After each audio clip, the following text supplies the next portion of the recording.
Greetings, programs. My name is Milo. Today I'm playing Kabuki Quantum Fighter by Human Creative Group. Or Human Entertainment. HAL published it in North America. There's actually a few key differences in the plot between the American localization and the original Japanese version. So, the year is 2056. Someone or something has broken into the main defense computer and it's blocking access to the backup system. So this defense computer, there's if the program controlling our nuclear weapons systems is altered, our planet could be reduced to a pile of cinders in seconds. Pretty terrible stuff. Conflict is unavoidable. Gosh, that's a grim view, isn't it? The new image transfer system, just now being developed.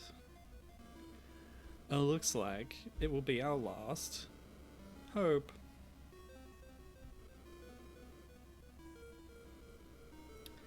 The image transfer system, an amazing process that allows a human mind to be converted to raw binary data or data, making it possible to travel easily inside computer circuits. This is all a very long way of saying that we're going into cyberspace, but the conversion system is completely untested. If a human mind is changed into raw data or data, what form will it take when it's reassembled inside the computer? An intriguing question. Who knows what changes could happen to the psyche from the procedure? Minna, get your head out of my bin. No one knows. My cat is up in my desk. So here's Scott O'Connor, age 25, a man chosen for a dangerous mission. A colonel in some kind of army whose name is spelled differently in the subtitles to what it says on his ID card. Well trained in body and spirit, and knowledgeable in computer hardware, which I'm sure will come in very useful when he becomes software. He's the perfect choice, of course. A 25-year-old. Now stretching himself out on the image transfer. You know what, I'm going to use the fast forward button because the music is not very interesting either. Anyway, we're on the image transfer machine preparing for a trip to try to save his country, his civilization, his people. It seemed like the whole Earth was in danger, but okay. So I'll tell you briefly about the changes from the Japanese version. Minna! Stop! Stop! Hold on a second. Right, so the original Japanese version is a very loose tie-in to the movie Zippang, which is a kind of samurai movie. And the differences are that I think it's further in the future in the Japanese one, and the computer that's been hacked is in control of a city. And because the computer that manages the entire city is taken out of commission, parts of the city begin to revert to ancient form for some reason that is not entirely adequately explained. And instead of a 25-year-old soldier who has some kind of nebulous ancestry that includes a Kabuki person, it's a 15-year-old guy who is a direct descendant of the star of the movie, or rather the lead character of the movie, Jigoku Gokuraku Maru, which is where the Japanese version of the game gets its name. And that kid's name is Bobby Yano. Don't know why a 15-year-old is the choice, but that's just a summary of it there. And there's a few cutscene graphics that are changed to reflect them using the likeness of the actor from the Zippang movie. Alright, mission control. Have you finished all the preparations? Alright, proceed. But yeah, I'm playing the American localization, which changes a few things. I think the sort of digitized photo of the actor that they use for the likeness of this character looks really out of place with the graphics, so the localization ends up looking a bit more coherent, I think. Transfers complete. Colonel, can you hear us? Here you go. This is a new graphic for the localization. This is my form inside the computer. This is Scott. I seem to have made it into the system. But the form I've taken, a kabuki character. What is this? Wasn't your great-great-grandfather Danjuro the renowned kabuki actor? I guess? Maybe he has finally had some influence on you. Wow, that's a really weak justification. Okay. We've transported some weapons that use the energy inside the computer. Not that it's that much stronger in the Japanese version, because it's essentially the same story. As for the kabuki connection, because Zippang is about a samurai guy, but early in the movie, he disguises himself as a kabuki actor. There's the connection. In fact, it seems like the kabuki identity is more important in this version than it was in the original Japanese. Okay, they'll help you get deep into the control systems, blah, blah, blah, blah, blah. Roger Wilco. Ooh, nice fake code. Oh, that's a cool effect. Nice. Right, so as for the game itself, it's, I guess, been described as a kind of Ninja Gaiden-like action platformer, but you'll notice that the main attack of the character is a classic hair whip, which you don't see that often in games. In fact, the reason I picked this today is because I'm preparing to play Shantae and the Seven Sirens. Shantae being a notable video game hero who attacks with her hair as a whip. And this is not a common thing. I've seen it in a couple of other examples when I did some research for it, including a recent-ish indie game, but I decided to stick with retro for this one. And this is probably the earliest example of this. Other characters with hair whip abilities include... there's some in fighting games. You know what? I didn't actually write that many down, but yeah, there's some fighting game characters. There's one in Skullgirls and another one that I don't remember, but you've also got like Medusa, the Marvel Inhuman character, who appears in a couple of Marvel crossover games. And what was the other one? Ow.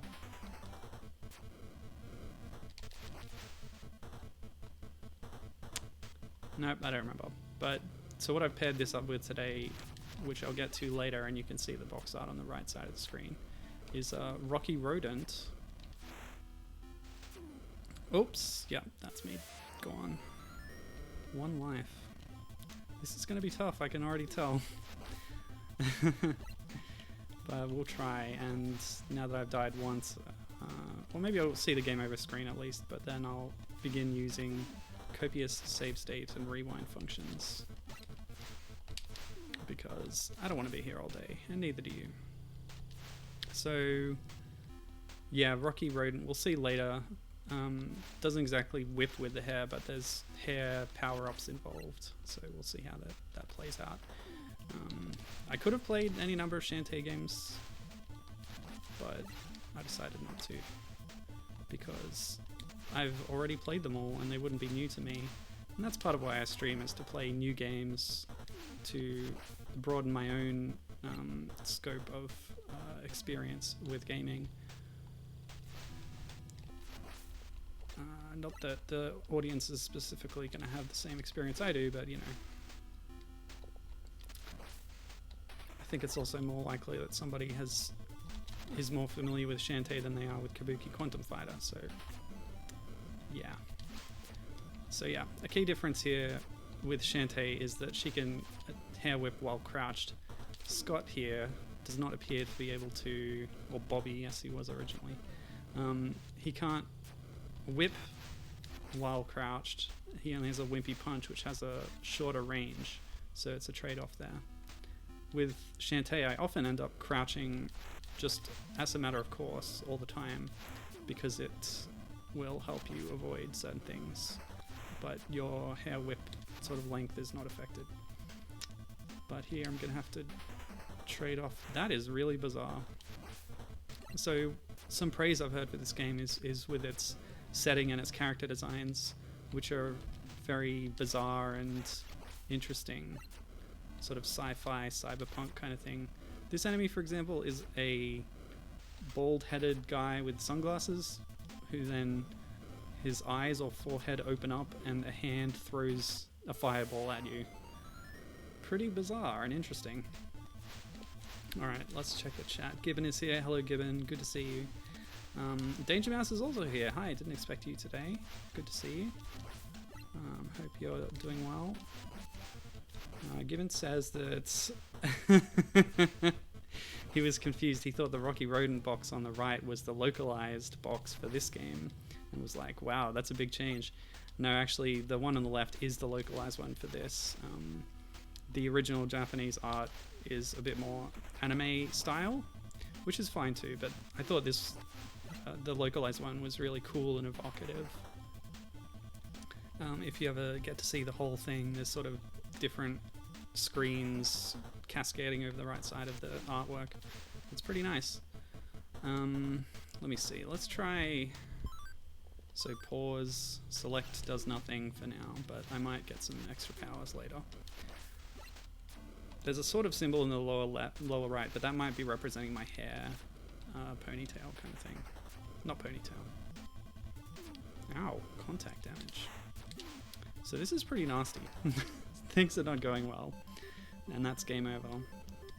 And we have a limited continues, yikes. And since it's just round one, we'll restart the whole game, get our continues back, and I'll try this again with more save state abuse. Gibbon loves the trippy enemies. And Danger Mouse is asking, did Jill of the Jungle use a hair whip too, or was that a dream I had? I don't think she did. Did she have an attack? Oh gosh. I streamed all three of those games. Yeah, I don't think so.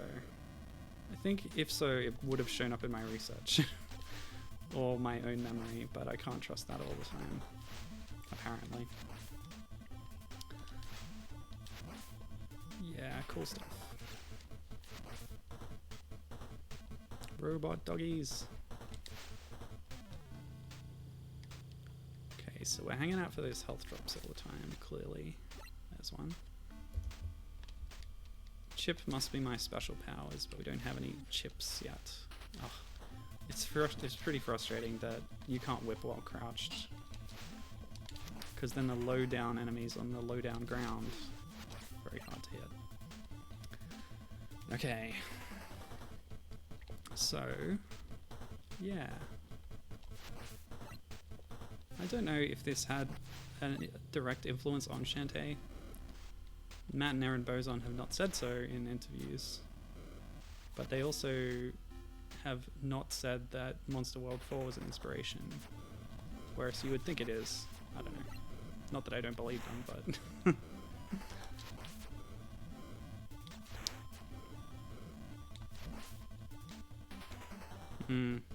So I actually did start playing Seven Sirens this morning, and it's really good. Pretty similar to previous games in the series, so if you're familiar with the latest few, then you would know what to expect. So far it seems to be using the graphics of Half Genie Hero, but sort of the gameplay style of Pirate's Curse or Risky's Revenge.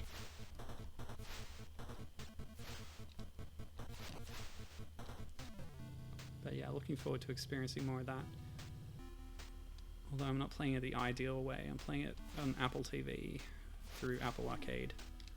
And every game I tried to play on it, I end up having some troubles because of the controller sort of dropping out intermittently. So that's a real issue for me.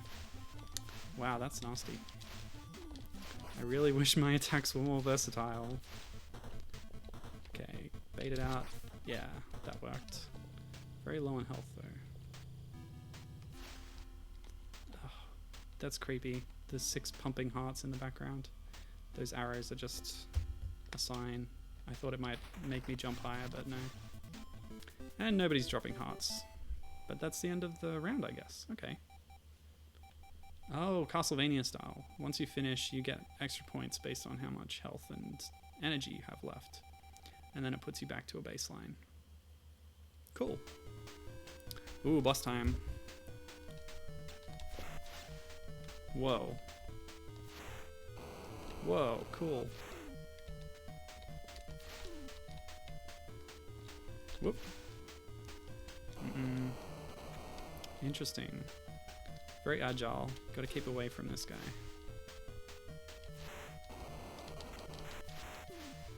Okay, has invincibility frames. Good to know. Oops.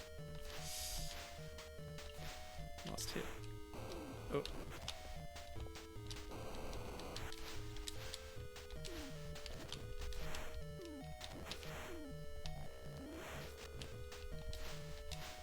Yeah, I told you I'd be rewinding. Apologies. We're so close.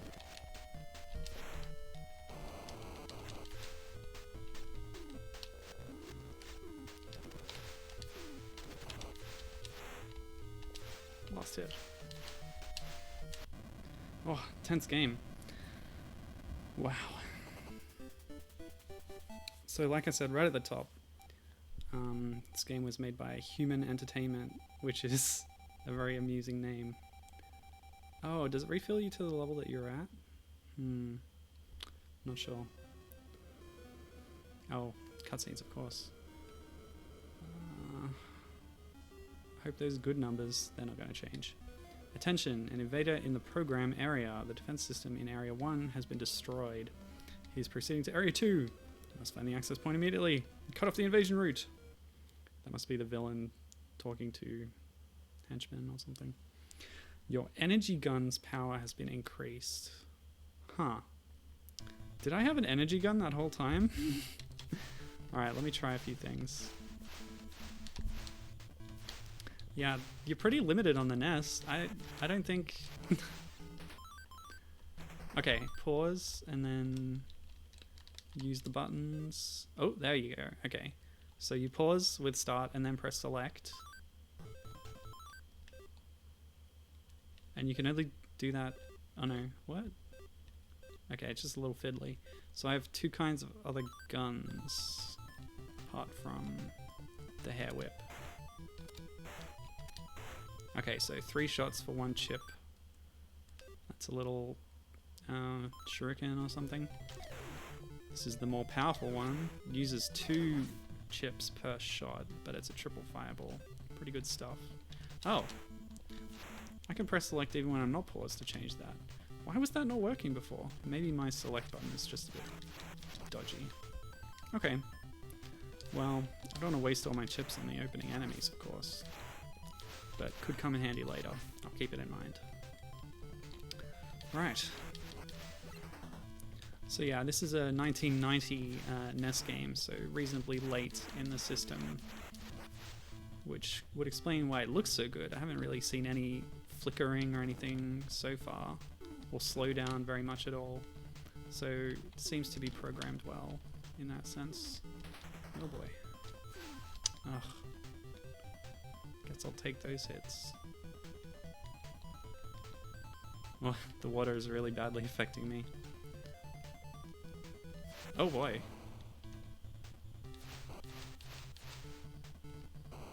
Okay. So the water carries you along, and you can run against it, but if you're crouching and holding against the flow of the water, you actually manage to stay in place. That's nice.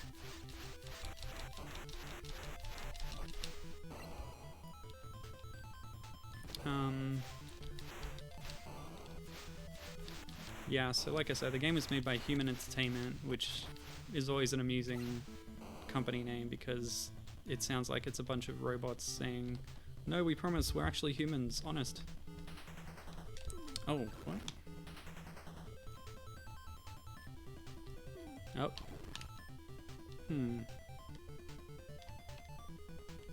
How am I supposed to get up there? Hang on. No? What? I don't understand this at all. I've tried attacking it.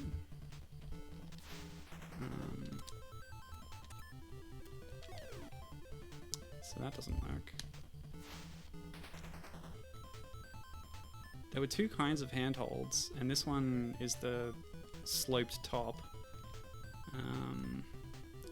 It feels like it should be able to move up because I can't actually get up to that platform.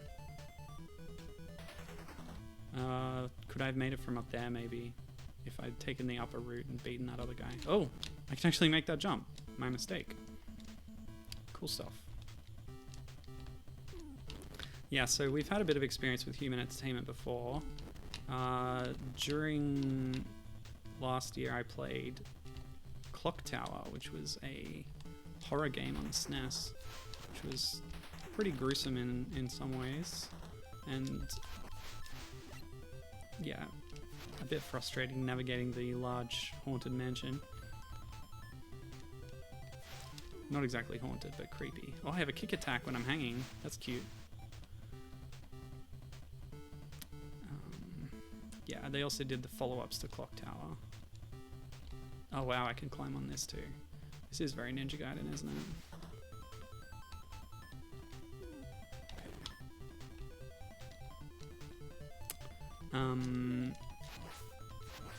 But yeah, we also encountered one of their games during the all-female fighting games showcase when I did a bunch of wrestling games at the end. They've done quite a few wrestling games actually, including several specific women's league ones. Oh, what? I guess that's a hazard? Okay. So the human games I played were Fire Pro Joshi All-Star Dream Slam and Super Fire Pro Wrestling Queens Special.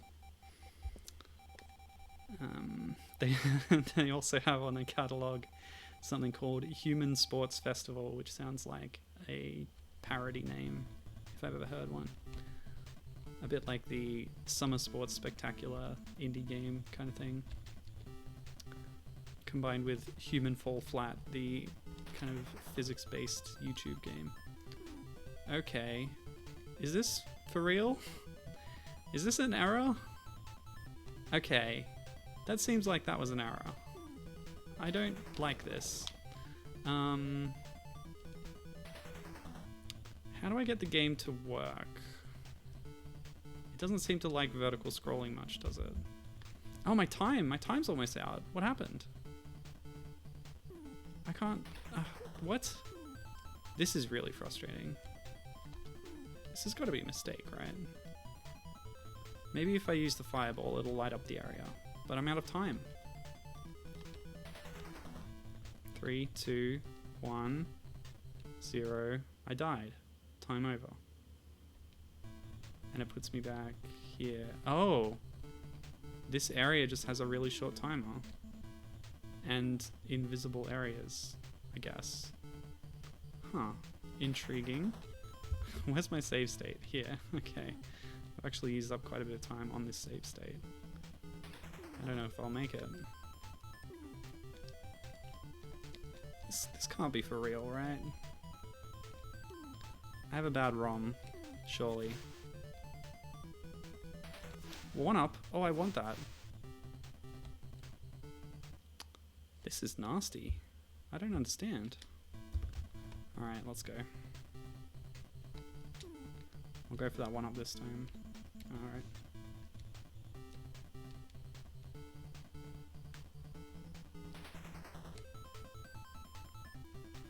Which requires going over here blindly, I might add. Oh no, it's the next one down.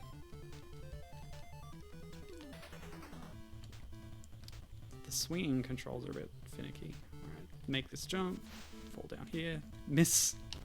It's okay, I can rewind. Okay. Excuse me? Alright, I get it. I have to fall down here and then jump here. Perfect. Hope that respawns, because I might have to do that again. The way things are going. I can't even see what's killing me. I'm really actually frustrated. How's chat doing? Danger Mouse says, I like the plant style hanging from the ceilings, like alien plants moving with a mind of their own. It reminds me of Mavis's cover art from Venus Returning sometime in the 90s. Yeah, Mavis, not Mavis Beacon, Mavis, is a rock band used to like, right? I'm not that familiar with their work. Okay.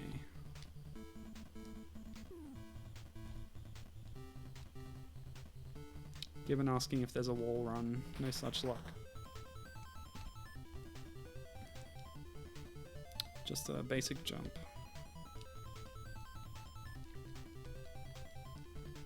But we do have the contextual climbing stuff, which is nice. Okay, I'm pretty frustrated by this. Let's just check. No, fireballs do not light up the area.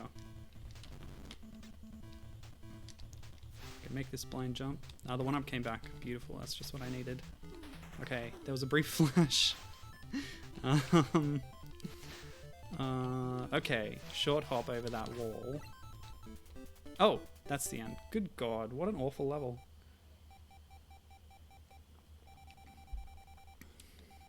Danger Mouse says, I wish my hair were as strong as this. Yeah, my other choice actually was Dixie Kong in Donkey Kong Country 2 or 3, because she attacks with her hair. She also uses it to hang off hooks and things. She picks up barrels with it actually, which implies that it's prehensile and able to grip things, which is a bit bizarre. But yeah, I've already played Donkey Kong Country 2 and 3 on stream before actually. But yeah, that would be a natural choice now that I think of it. It was on my birthday a couple of years ago that I played the GBA version of 3 up to Pacifica. Got through Pacifica. And then it was during the DK Vine event stream. I played part of 2 with Gibbon on co-commentating. Just the Krem Key section of the game. Although, because I wanted to be completionist about it, I played Krem Key on SNES, GBA, and Donkey Kong Land 2 on Game Boy. Oh, wow, there's 2 of them now. It's Gemini Man. Not the Will Smith version, the Mega Man version. Ooh. Yeah, this is a rough battle, isn't it? Why don't we pull out some more firepower? It doesn't do much damage. Not much energy, not much damage. That's the trade-off, I guess. Okay. Fireball time. Fireball time, I said. Oh, this is really tough. I could probably duck under that if I try.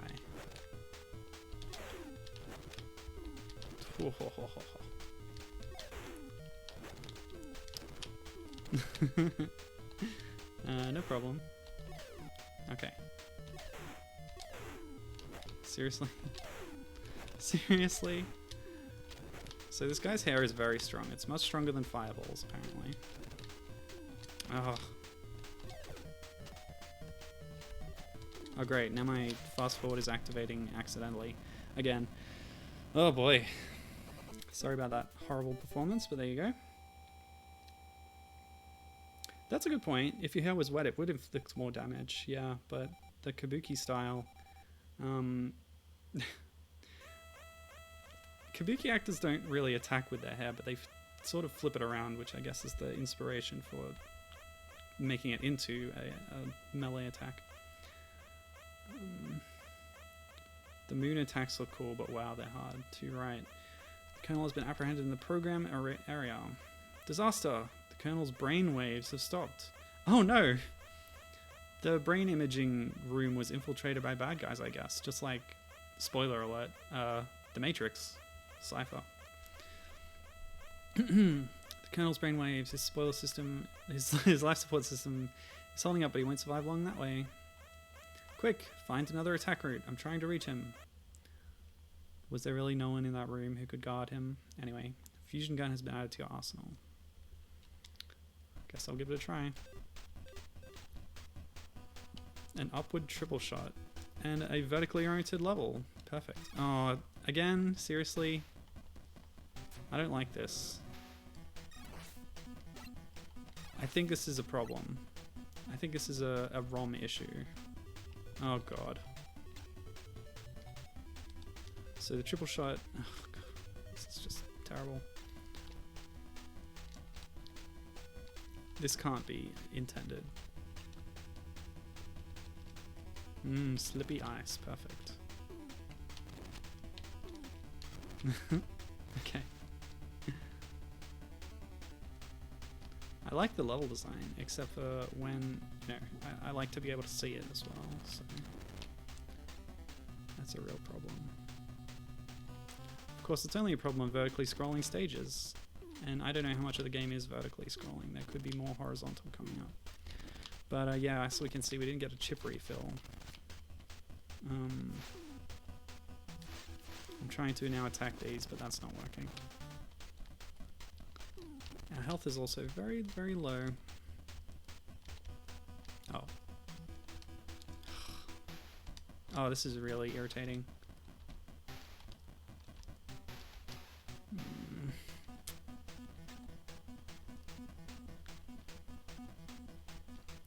So I could play the Japanese version.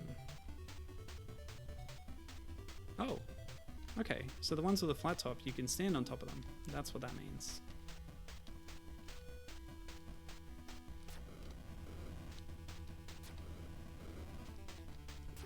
Oh god.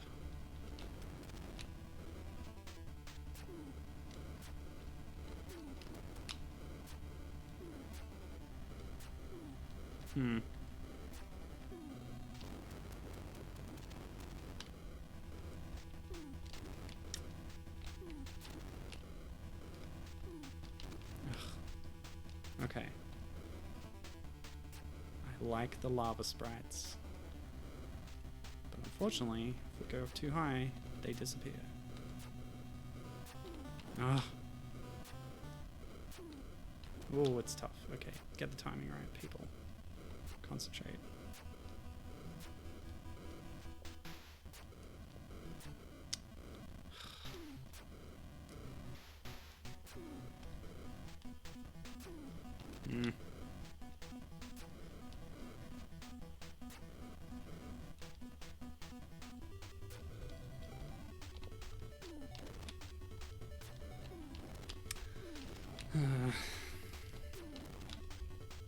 This game didn't have a password system, did it? Because if I switch over to the Japanese version, I would need a password or else suffer through the same stages again. Oh. Okay, we have to memorize the layout before we go up there. So there's a grabby handle over there. And some hazard that I can't even see. Is it an enemy? Ah! It's something. What is it?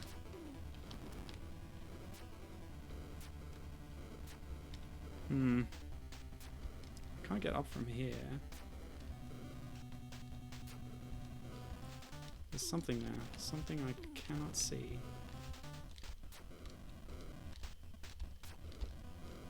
Oh, some kind of cannon that is firing projectiles, perhaps? If so, then I can't see them. Okay, this is manageable. Go. Oh, bit early. Still early. The timing's very tight though. Oh my gosh.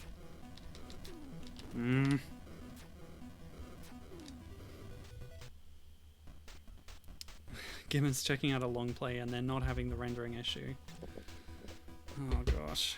Alright, I'm doing a quick check for like passwords or warps or something.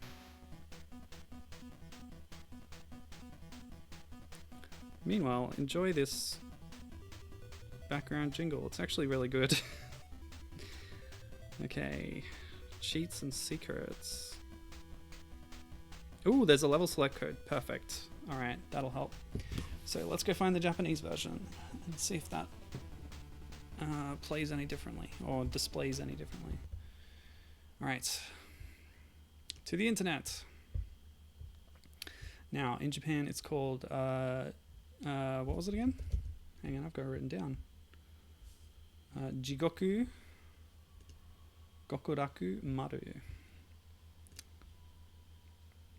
So I'll just go to my time machine, quick hop back in time, buy the game new from a Japanese department store, and then put it into my cartridge ripper, which will give me a perfectly legal ROM for use on my own systems. So I'll just go and do that. No problem at all.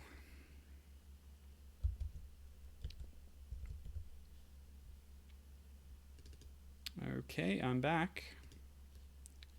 And I have the ROM. Oh, that was a European version too. I saw that in my time machine. Don't you know? Well, with this you'll be able to see the graphical differences too. So let's just start that up. Okie dokie.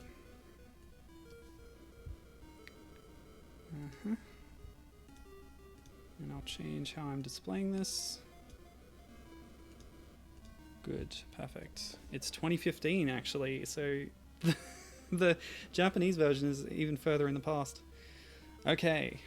Yes, Tonya's here. Hello, good to see you. This looks like a game. What console? Yeah, it's a NES, but now I'm on the Famicom, in fact. It's crazy how much they make changes when localizing stuff. Well, this isn't exactly a working designs localization. So not much about as far as I know, nothing about the gameplay has changed.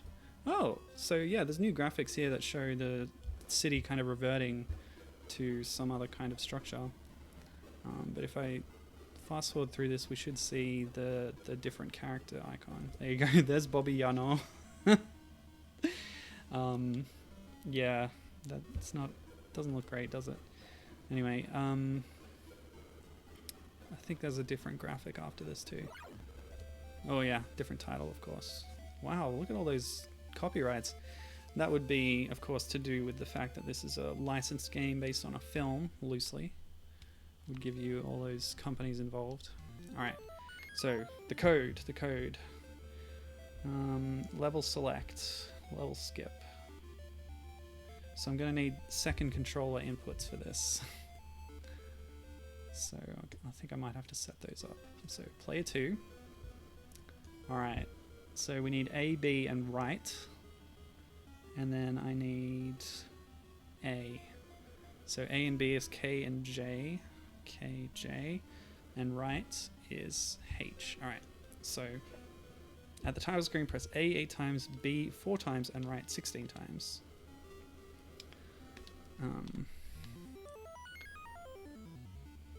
1, 2, 3, 4, 5, 6, 7, 8. 1, 2, 3, 4. 1, 2, 3, 4, 5, 6, 7, 8, 9, 10, 11, 12, 13, 14, 15, 16. Start your game. What? I hope that worked. And when round 1 appears, press up or down on the first controller to... There you go. I can actually go to minus world. But we'll skip ahead to area 3, which I believe is where I was up to. No, it's not. Oh, but I will test this to see if it displays properly. Otherwise it might be just a problem with the emulator. But no, this looks completely correct, so I guess I got a bad ROM. That's too bad. Alright, so reverse. I'll cycle a little further up. I might have been in area maybe 6. I should have paid more attention. No, I was not at 6. It's a boss I have not seen yet. Okay, this looks right. Alright, so here we are. Starting out, Kabuki Quantum Fighter for the first time. No problem at all. Happy to have you along. Yes, Gibbon is saying that, oh yeah, so Blaster Master is a great example of major changes being made to the story in localization. Again, and I don't think there were that many gameplay changes in that when they brought that over from Japan, but definitely a very different plot, which is pretty interesting how subsequent games followed up on it, because there's Western developed Blaster Master games that completely follow the localized plot, and vice versa. And then Blaster Master Zero, the recent released indie style, retro style indie game from Inti Creates, which is an excellent game. sort of marries the two together to create a story that is a combination of both, which is very nice. All right, this is going to need a very precise jump to get through without taking damage. So I think I might just want to tank the hit. Ugh. Great. Oh, you know what's nice is being able to see what's going on screen. Isn't that great? All games should have that feature. Oof. That's close. And yeah, I'm not any worse off by using the level skip, which presumably is a debug feature that was left in the game and not really supposed to be user accessible, although I'm sure strategy guides of the time made note of it. Alright, so this is gonna have to be very careful here. Make this jump and then bad traction. Very bad. So once you start moving, you can't actually stop on the ice. It's pretty rough. Okay, so you really have to time it to coincide with this thing as well. So if I go now, yeah, but I also need enough speed to make a good jump.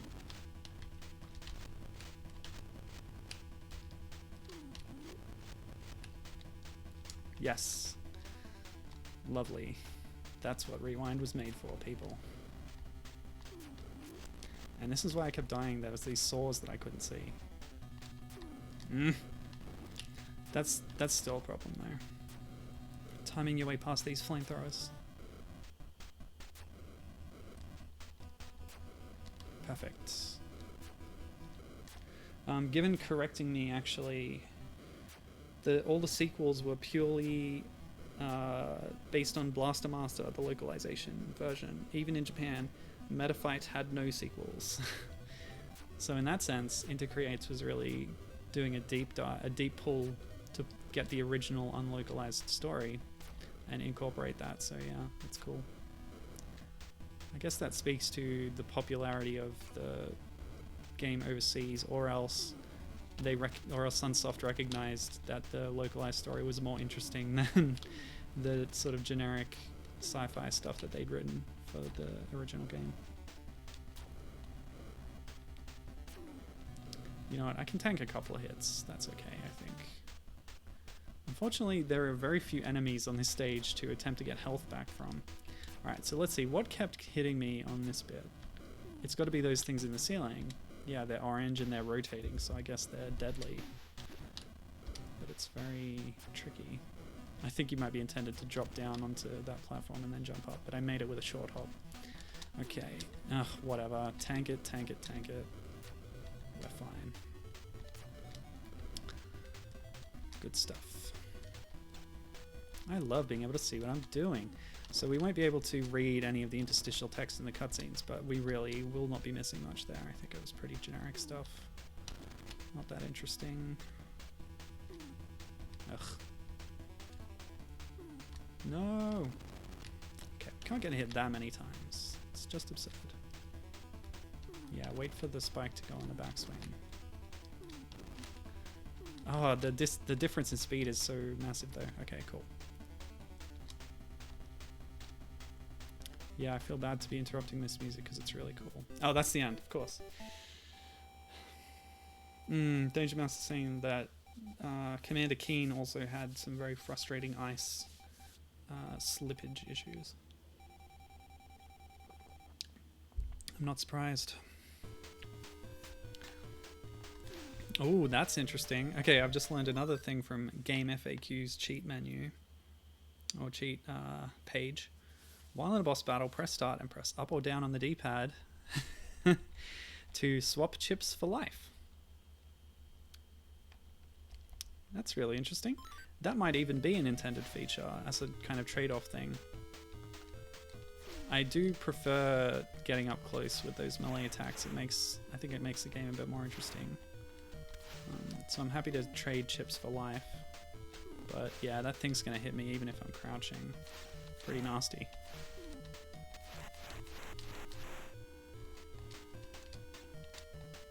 Okay, some quick jumps. Oh, it was actually at a height there that I could have ducked under it. There you go. but it's not vulnerable in the head phase. No, this is bad. Where did I save? Too far, I'll go. Let's just rewind to the back to the start of this boss fight and I'll try again.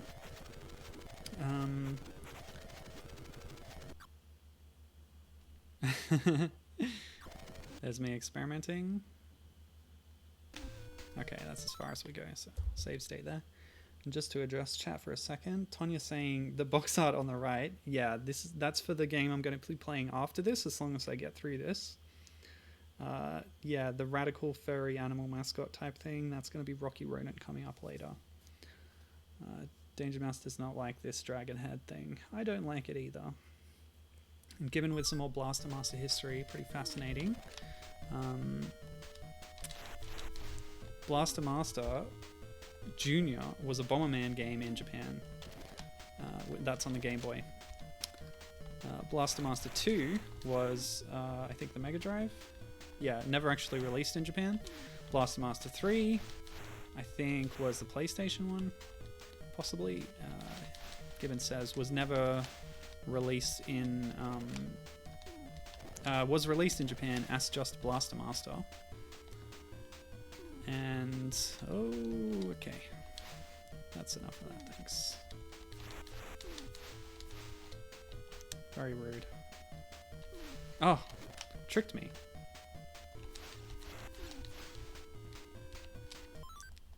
Time to trade in some chips.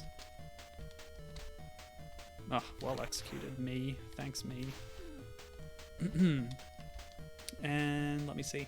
There was a WiiWare reboot that Gibbon says...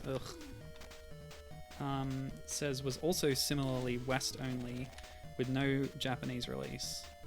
Oh, this boss is really chewing on my anatomy. Oh, come on. How many... Oh, no. Okay, let's rewind a bit, because I think we're better off using some projectiles at this stage.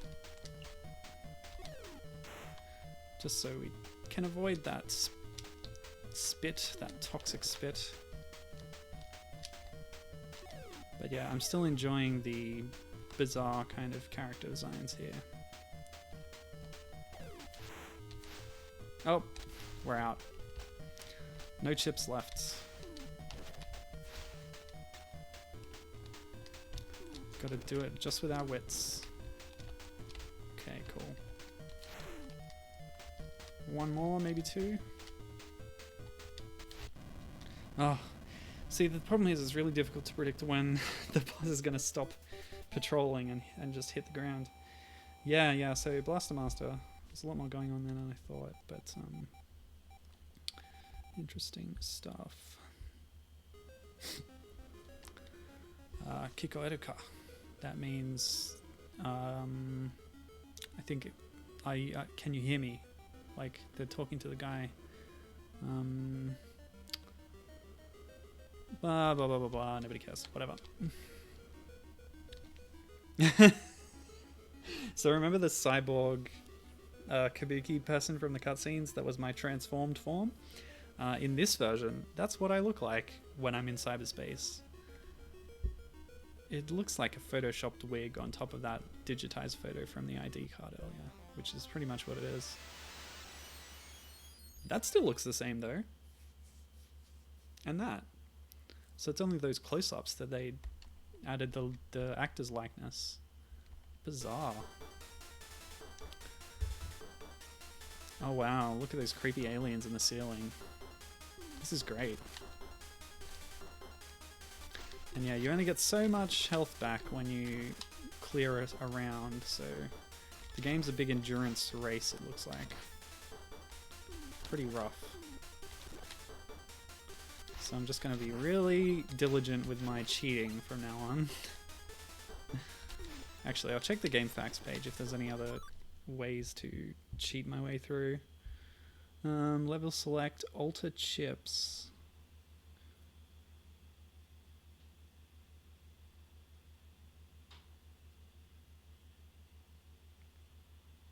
So, okay, I can actually change how many chips I have.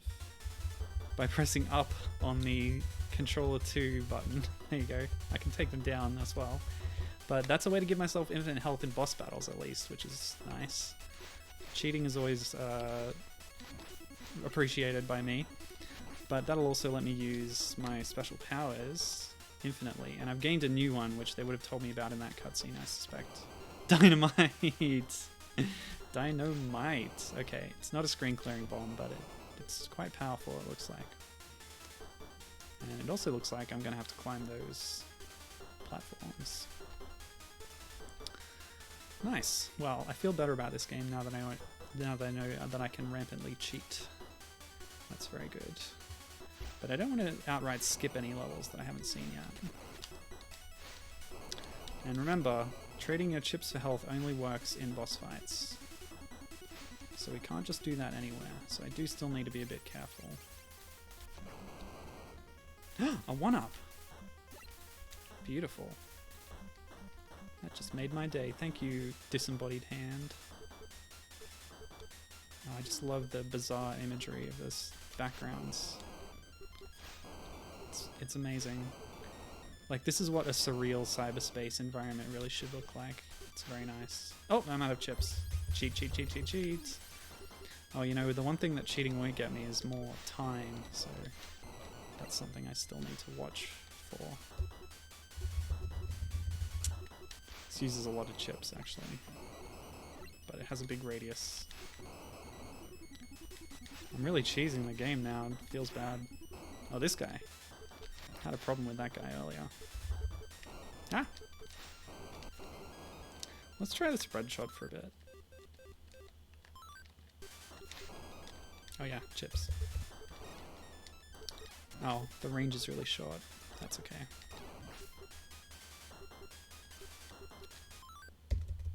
Okay. You actually have to be unpaused to use the chip up cheat. Oh, look at those faces on the wall. That's crazy. Oh! That platform drops me off. Punch, punch, punch. Cool. Ow. Oops.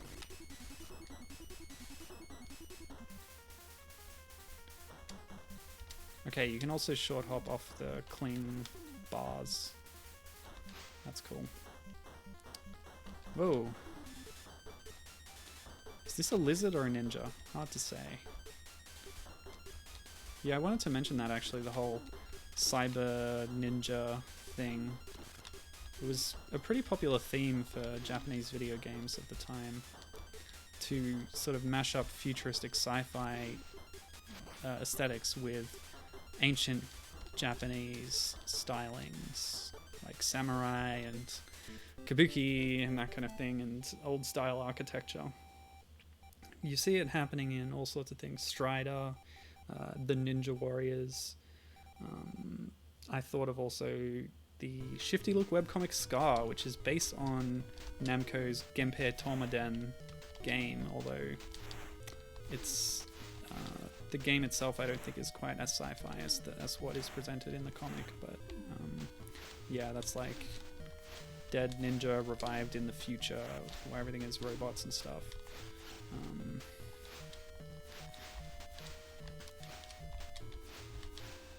But it's robots, but it's also styled after feudal Japan type architecture and stuff. Alright.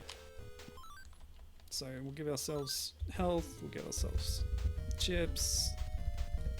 It's got to be unpaused for the chips, and it has to be paused for the health thing. There we go. All good. So I can't actually hit that when it's up there, but this looks like a job for sub-weapons. Oh yeah, no chips. Ah, cheesing through the boss fight. Beautiful stuff. I'm really just into to see what this game has to show me next with its aesthetics, because those are the most impressive thing that I've noticed so far. Yeah, you just can't hit this thing when it's up there. What happens when you run out of chips?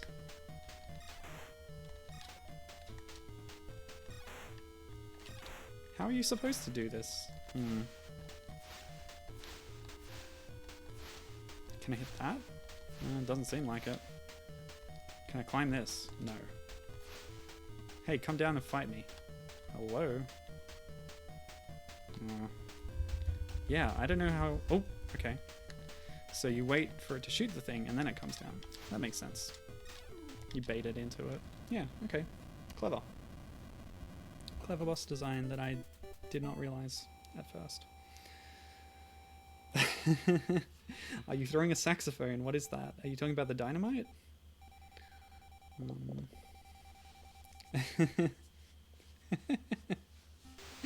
The big hair in the cutscene, Danger Mouse is comparing to her ballet teacher in the 80s.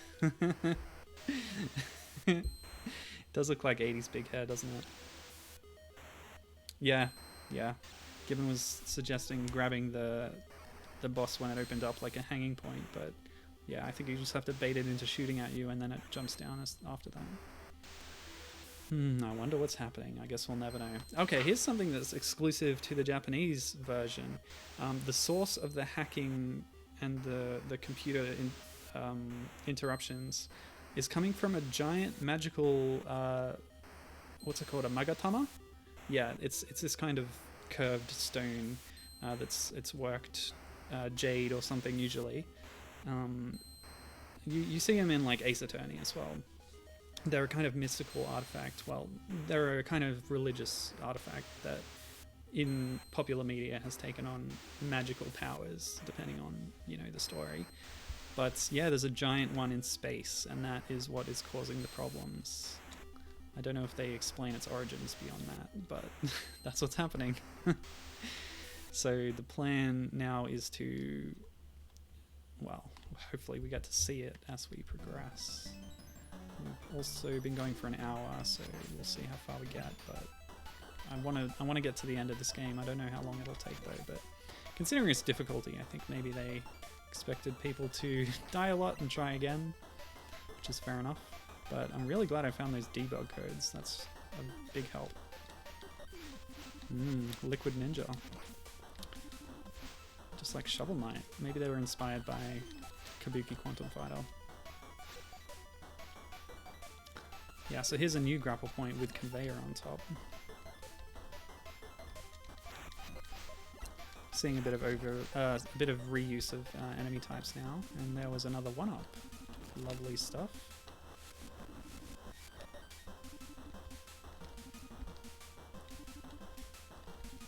Yeah, so your jump momentum is affected by the surface you were running on previously.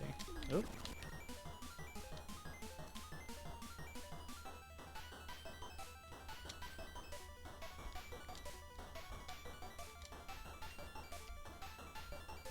Oh. Oh. Wow, nail biting. This is a really cool game, actually.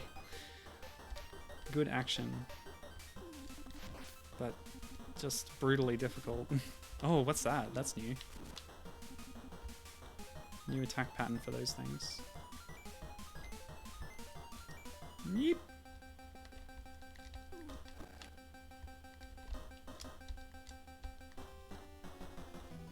I want to talk about the development stuff of this game, but I can't look away from the screen for even a second, or my life is forfeit.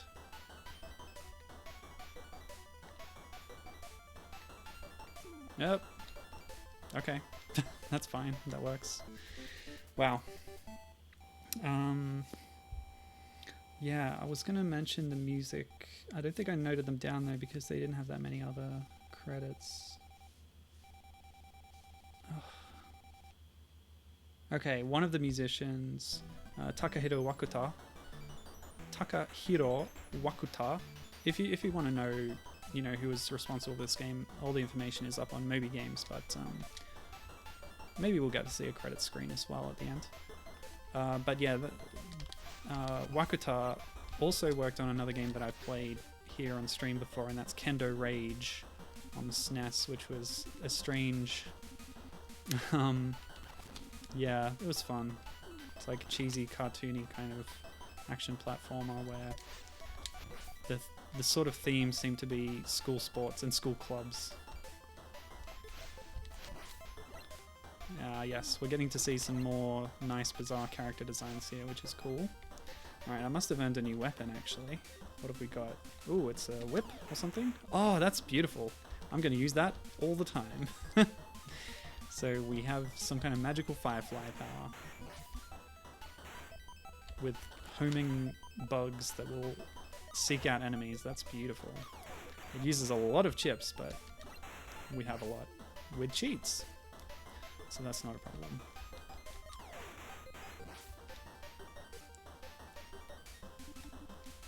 Oops. Yeah, I think the level design's a real strength here, as well as the graphic design. Speaking of, I could tell you about some of the other people. Hold on. Get the music running here. Oh no, but time is a factor. I gotta be careful, people.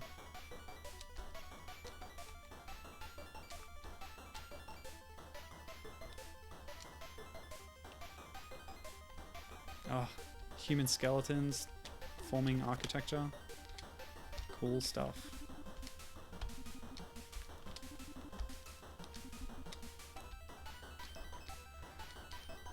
This game's great. I like it a lot. It's nothing like Shantae, but I sort of made a promise to myself that before I played through the new Shantae game, I would try this out, just because of the hair whipping thing. But also, it's a really cool cyberpunk sci-fi world in this game, so that's cool. Kabuki Quantum Fighter, everyone.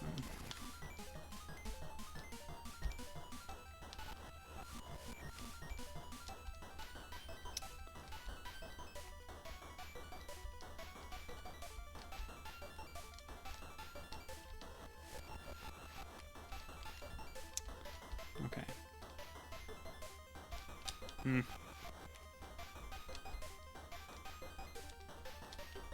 No, oh my gosh.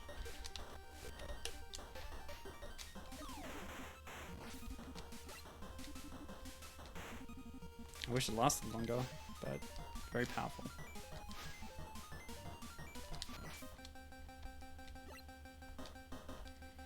Oh, I missed having enemies, because they just drop more stuff for you. Very handy. Oh my gosh. The frustration of platformers. Okay. Oh no. I didn't need him that badly. Okay. Whew. Long stage. Okay.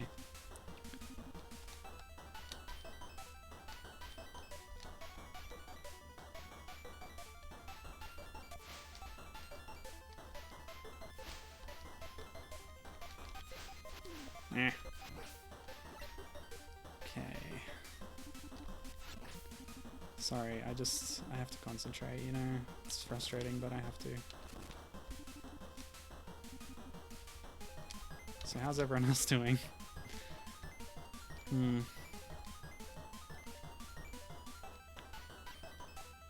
Alright. I'll hang here for a second. I'll tell you a bit about the game.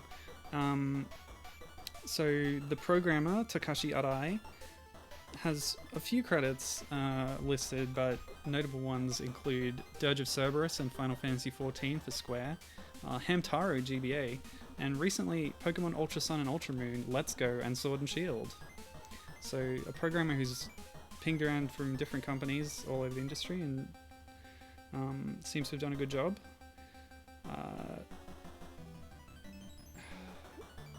The other programmer, Hiroshi Haruna, was pretty responsible for an earlier game by a human, which is quite famous, called Monster Party, which is like a side-scrolling platformer with a sort of cheesy horror monster theme. He did the game design and programming on that. Graphic design for this game, notable, I think, we've noticed it already, going through it. Hiroyuki Ito, who's also credited for visual design on the Castlevania version on the Sharp X68000 computer, which is sort of an alternate take on the NES original game. And Koji Tomura is the other graphic designer, who you know, in a bit of a swerve from this, is credited for character artist on Klonoa the Wii port, and character modeling on Donkey Kong Jet Race at Payon. So, yeah, quite different style there, isn't it? Those are the interesting credits that I noticed when looking through the list of people involved. Yes. Oh my gosh, look at this. Okay, so every boss has to have a way for you to deal damage to them. Oh, okay, yep, of course there's a grapple point there. Oh, wow. Okay, I have to stand up there and crouch and punch, but while avoiding all these shots.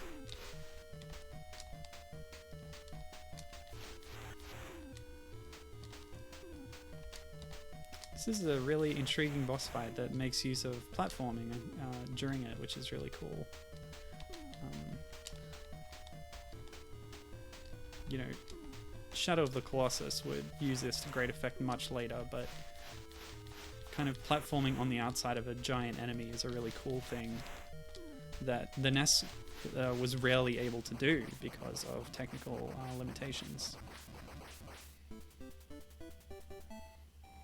So that was a really cool boss fight, yeah. Danger Mouse admiring the roots of the trees in the previous stage. Yeah, all the stages have some really cool background element to them, don't they? Alright, what does it say? Hyperion is the name of the satellite that is close to the Magatama or something. In the localized, there it is, yeah, there's the satellite.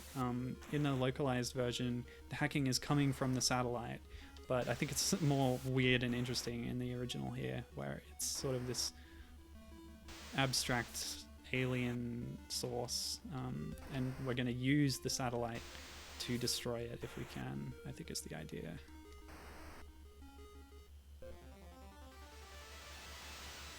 Different background, we're in space now, apparently. Okay.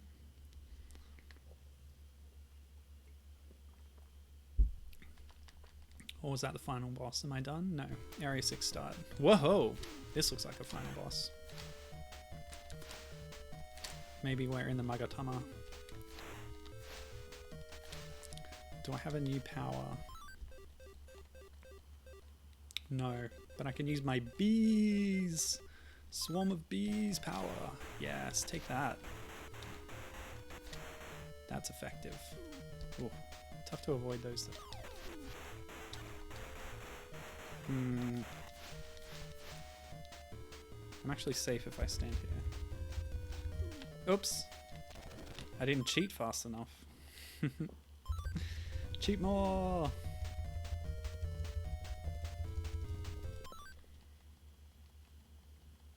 Full health. Thank you.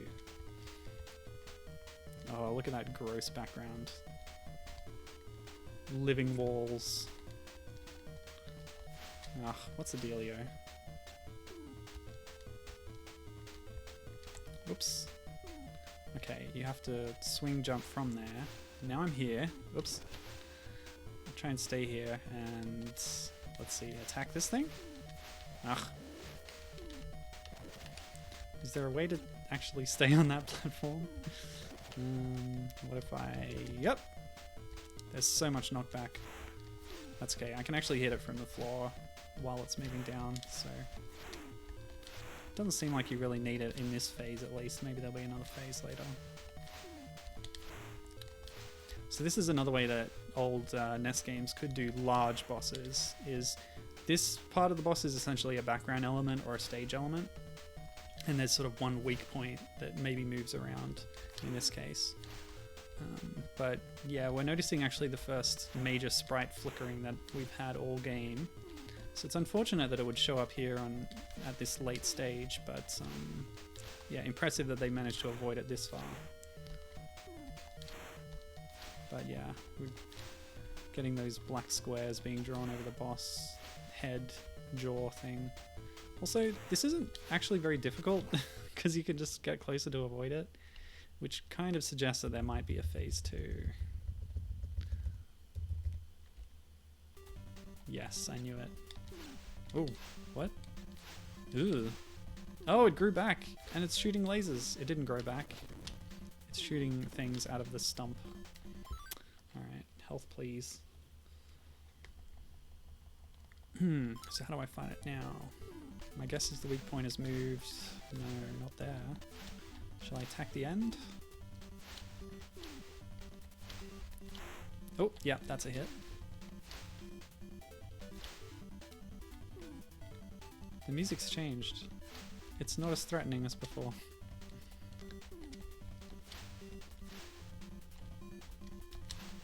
It sounds like a credits theme or something. Or a bonus round. Ah, come on. Alright. I'm gonna have to use a sub-weapon. But which one? Spread shot? That works.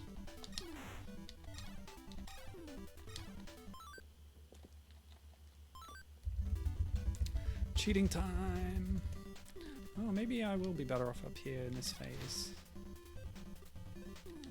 Ah, nope. Still vulnerable.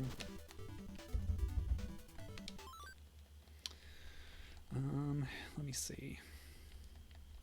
Oh yeah, there's another connection to this game in the gaming sphere.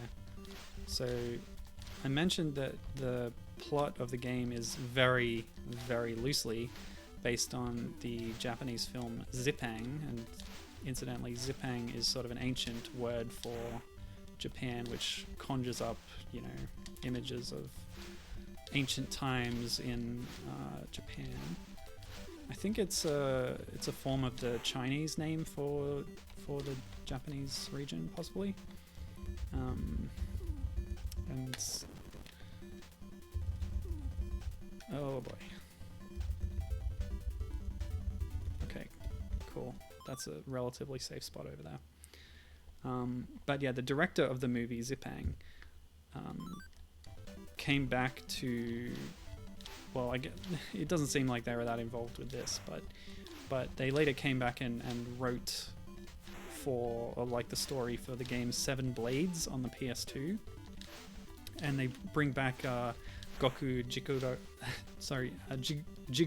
Gokuraku Maru, the character from the film, returns in this game Seven Blades. So it's like a game that's a sequel to the film, which is interesting and rarely done apart from like Konami's Goonies 2. It's the only other one I can think of. But yeah, it's interesting. The game is sort of one of those high production value kind of story games, but it's a, you know, clearly an action samurai type thing.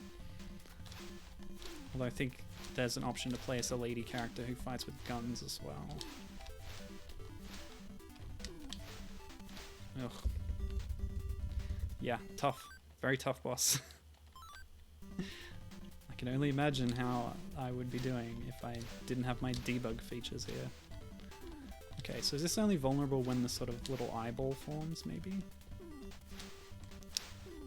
It's probably also only vulnerable if I manage to hit it right at the correct height of my jump. I've been sort of hitting above and below it a lot. It's tricky. Alright. I don't want to completely cheese my way through it, but why don't we finish this boss fight with the lovely bees? Oh, that's right. Some chips, please. Bees! Not the bees! Okay. Good stuff.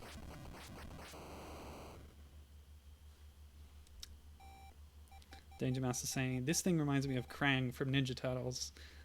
Everything reminds me of something else, I realize. So there's the end, and we've smashed the satellite into the giant magical stone, thus stopping the hacking. Oh. Did we kill it? Did we win? It didn't seem to have disappeared. Oh, well, it's gone now, I guess. Control room. Something's happening, blah, blah, blah. Did the kid survive? Or is he now a cyber ghost in space? Oh my gosh. That's a lot of writing to be going so fast. I guess that's the epilogue. But yeah, here's all the people involved with this excellent game. Good work, all of these folks.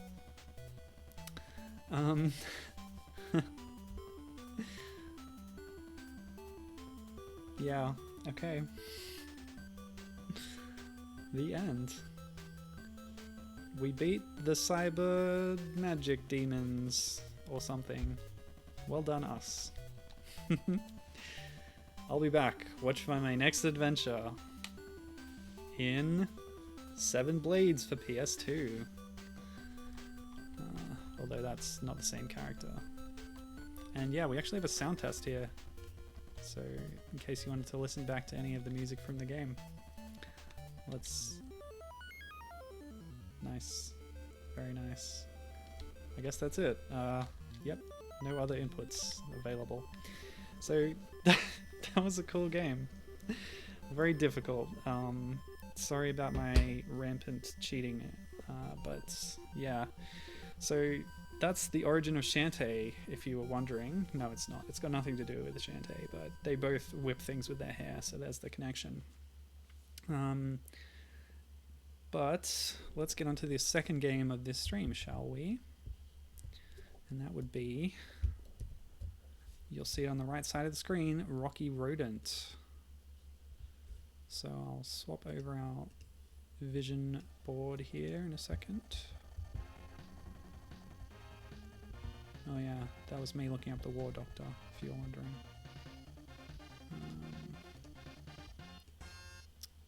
Rocky Rodent, okay, let's go. We'll go back to the start so you can see that wonderful opening. Irem! Let me tell you something about Irem. Do you remember when I played games about dinosaurs that had been displaced from their usual position in time? Yes, my streams often have very awkward names.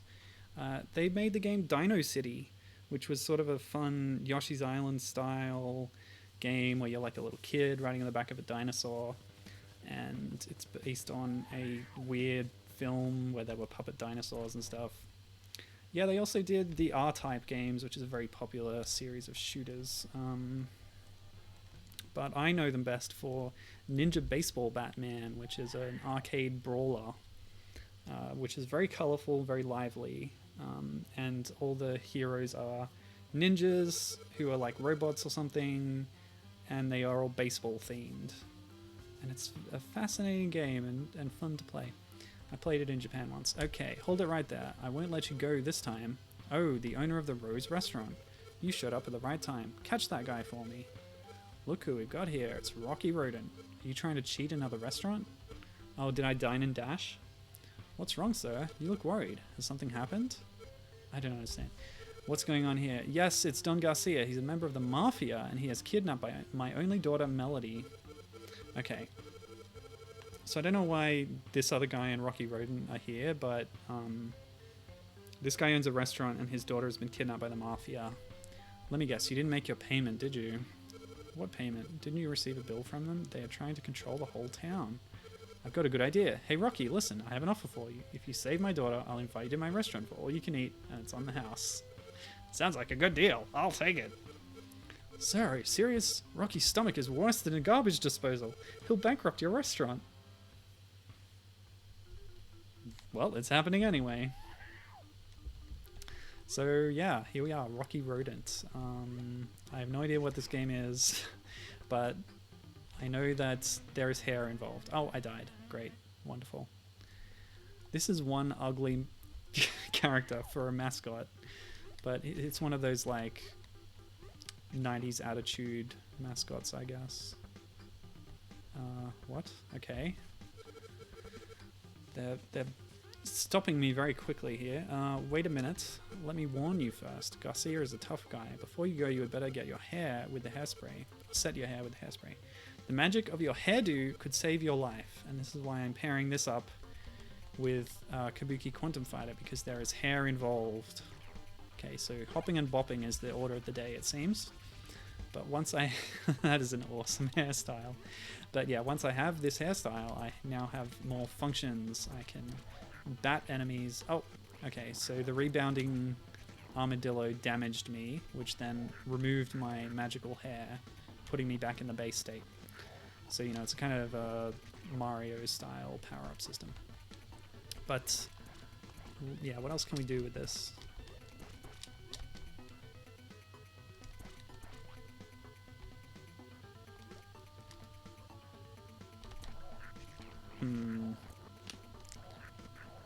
Does it have a platforming function? Tell me. I can jump up or something. Maybe I can hop on this guy?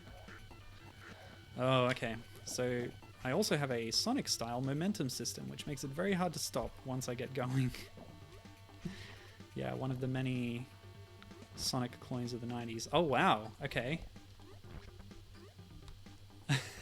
Okay. So the...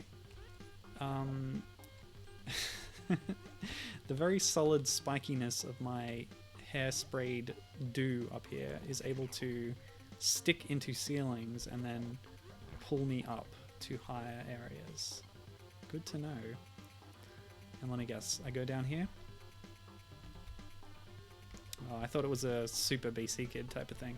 The music is reminding me of Super BC Kid because of the SNES sound font. Similar composition style, I guess. That's why I thought that might work. Oh, okay, so I haven't tried this yet. You can stick one of these guys in your hair and then throw it again. So a little bit like Dixie, like I was saying earlier. Dixie Kong, able to pick up things with her hair and throw them. Oh, and by the way, I actually don't start running until I hold down Y, which is also my hair attack button. And I have to get food, of course, because my stomach is like a garbage disposal, as established. What are these? Moles with attitude. I like the character designs for the enemies here. They're all like little animals that are wearing hats or something. It's cute. Of course, I myself am... what am I? A rodent, of course, of some kind. I guess a rat, maybe? What are rodents? What are some other rodents? The capybara is the world's largest rodent, of course, from South America. Rose store. Okay, let's not lose our hair, shall we? Rewind works a little slower in this because the SNES takes a bit more system resources from my computer. Oh, that's very Sonic. Okay. So this is a Sonic clone, if you were wondering. Danger Mouse is saying... Yeah, about the boss in Kabuki Quantum Fighter. That's the sort of boss that would keep me trying for weeks and weeks before progressing and telling me that I did well, especially with the invisible section. Yeah. I did give up on that eventually. Is Rocky Sonic's distant cousin? Oscar the Grouch. Yeah? Oh, hold on a second. Plot is happening. Help! Someone help! That's a pretty Lara Croft outfit. Shut up, girl. Don't blame us. It's all your father's fault. Sorry, lady. This is just our duty. So here we have animals and humans living and working together in the Mafia. Hold it right there. Hold it right there. Let the other girl go. I'm the world famous... Hang on a second. I'm the world famous Dine and Dasher. Hey, I said that earlier. Rocky Rodent. If I take her back to her dad, I'll be rewarded with free food. Haha, no way. Please let me go. If you want this girl back, catch up with our car before sunset. So long. So the Mafia is driving around a combi van. Seems a bit low rent for them. Gibbon says, what a 90s platformer game. Yeah, this is extremely 90s. But it looks good and it plays pretty well too. I do get slight DinoCity vibes from it. I found DinoCity a bit more impressive, but I don't know, we're still early days here. This game could still win me over. It certainly has nice animation and like design for the world and the characters. Okay, so luckily they give you, you know, hairspray refills pretty frequently so far. Although again, this is quite early in the game.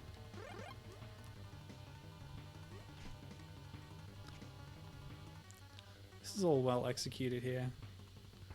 Everything's moving quite fast in the cars and things. It reminds me a little bit of... There were cars that came at you in El Viento, but... Yeah, that was a bit awkward.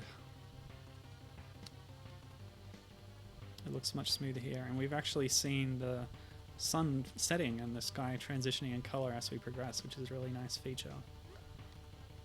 Nice little touch. Donkey Kong Country style, even. Which is a great compliment.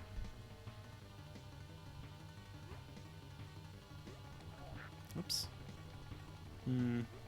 Yeah, let's just keep going. It's fine.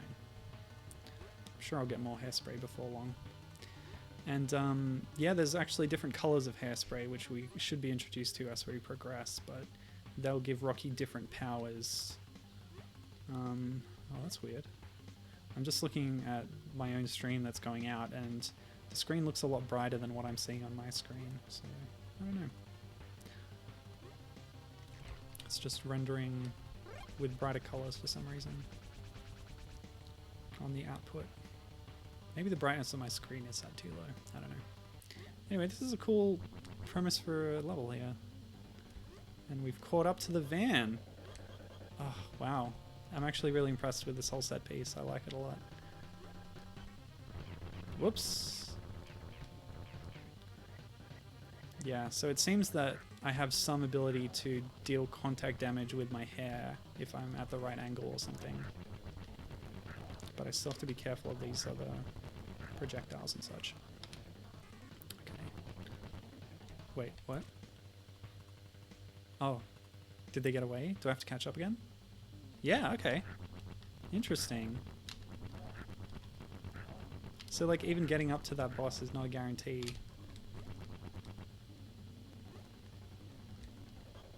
I'm really impressed, I gotta say. Oop. Yeah, as long as we stay on top of the van, actually, we should be okay. Whoa! Well, that was quick. That's okay, we got him. Yes. Cute. Gee, I wonder what Rocky is exactly. Kinda looks like a badger? I don't know. I'll give you a ride, boy. You must be on the way to save Melody. I can take you to Melody's apartment. We may find a clue to where she is. Thank you, sir. Anytime. Did I make those two voices too similar? Danger Mouse says, this just got weird with that dialogue sequence. Oh, scores. Sunset Freeway cleared.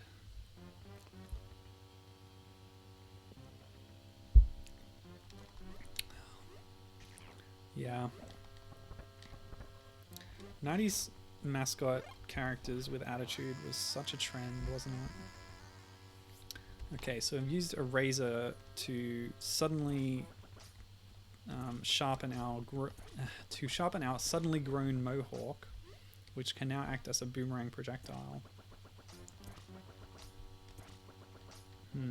Okay. If I run fast enough, no. Well, I'll try going up. Climb. Castlevania stairs. Terrible. Oh! Oh, that's cool. That's a really fun idea. So I can lodge my boomerang mohawk into a wall. Oh, no, I want to keep the mohawk. I don't want to switch to the red hair. Oh, I'm going to need to get through this bit, though. So now we're getting puzzles with the hair, too. Oh, it disappeared. Okay, I'll just rewind. Yeah, puzzle solving with different hairstyles for their abilities. Interesting. Okay, so we leave the present. We break this.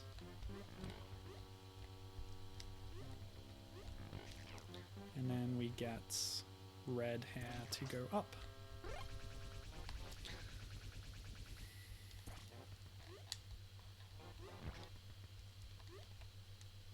Cool stuff. Hey, buddy, let me through. Oops. I need those sandwiches. Don't ask me why, but I need them. And this is what I was trying to do earlier. This is Super BC Kid style pipe travel. Okay. Yeah, red again. Oh, boss fight. Music change. We have a Slimer up here. Can I just leave? Oh, more ghosts. Oh, yeah, okay. I don't know, what's going on here? What am I supposed to be doing? Okay. Entering a stair is like an automatic... Yeah, it's like a cutscene. Once you've executed the stair operation, Rocky will complete it all automatically. Is what I was trying to say. Ow, nasty. Oh well. Alright. Let's go up these stairs instead.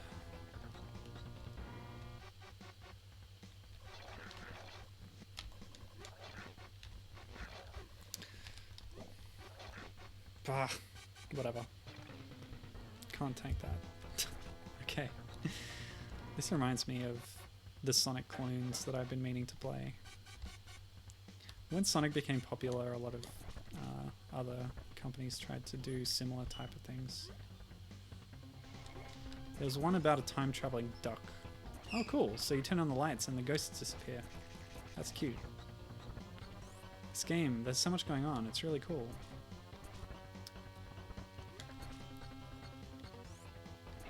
But yeah, that all ties into my intention to actually play a bunch of Sonic games as well, which will eventually happen. There's just so many games and so little time. Oh, a bouncy couch, perfect. And a lightning storm has rolled in. Oh, this game's really cool. It looks so good. Like, I'm still a bit unsure about the main character here. He's kind of an ugly creature. Reminds me of classic racist Australian puppet Aggro. Or other beloved Australian puppet show, The Ferals, and its spin-off Feral TV. Classic show.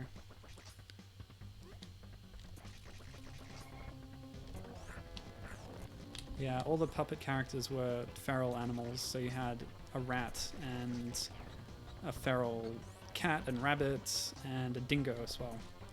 And they were all, you know, their own character tropes, of course. Like the dingo was the dumb one and the rat was the leader, etc. I recall the cat was a bit of a Miss Piggy type. Oh! Okay. What? How strange. Okay.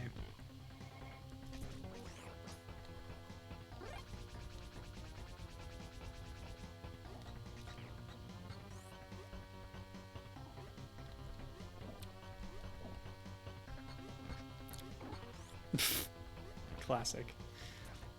Yeah, they all had strange names too, like the rabbit was called Mixie, named for myxomatosis, which is a disease that affects feral rabbits. Pretty bad taste, but funny.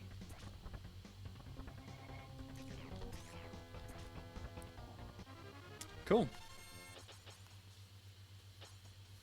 So there's a lot of interaction you can do in the levels, but a lot of it is kind of optional, it seems. But yeah, there's a lot going on here. But the levels are very, you know, almost naturalistic, not like the more abstract environments of Sonic. We're just literally in a block of flats or whatever here, a building in the city. It kind of reminds me of the Mask game, if anything, which was on SNES as well, I think. Oh, here we go, classic cartoon logic.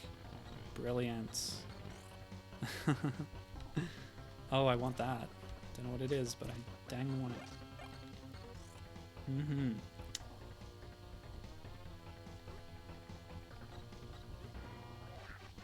Mm.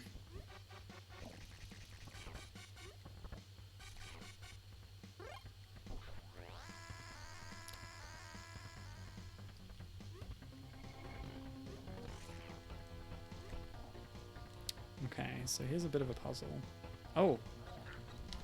I just found a new move. I can slide on my knees. Hold on a second. if I press down while running, he hops onto his knees and slides along. It's cute. Oh, there's a lot going on here. This is a great game.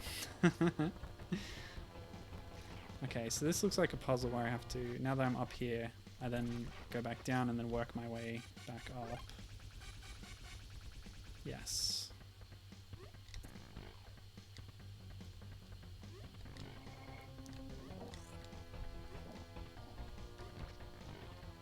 Oh, you can actually break them that way. Great.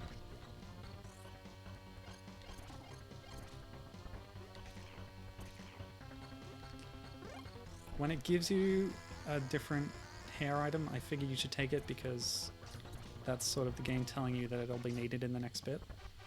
So what's this piano about? What? What? Oh my gosh. That's amazing. The piano broke through the floor and then pulled the carpet down after it, which then forms a moving walkway for me to run along. That's amazing. I'm so impressed with this game, people.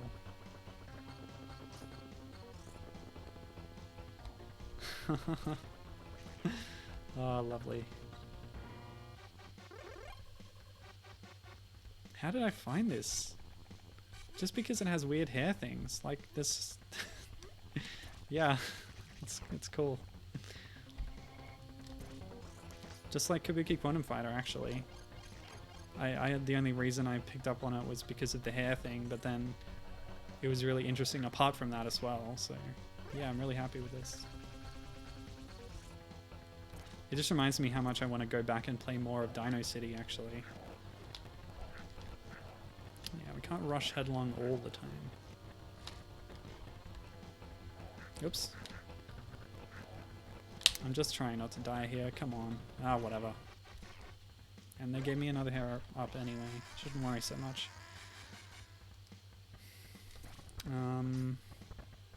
Danger Mouse says that she likes it when the doors open and close. It's like a doll's house. And Gibbon's admiring the neat stuff happening here.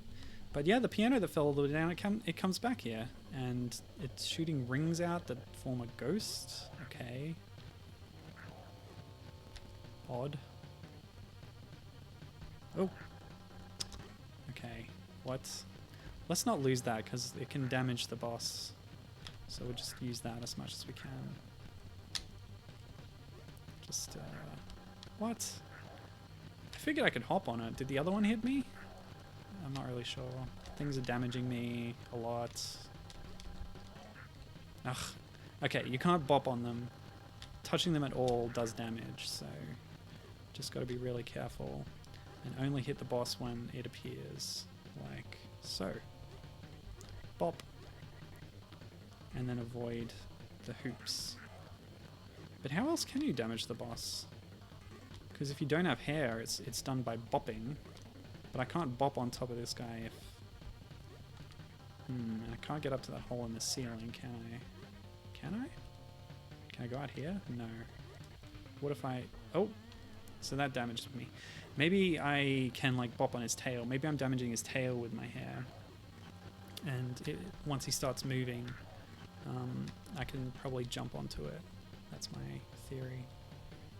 Could test it. Oh, it's tough though.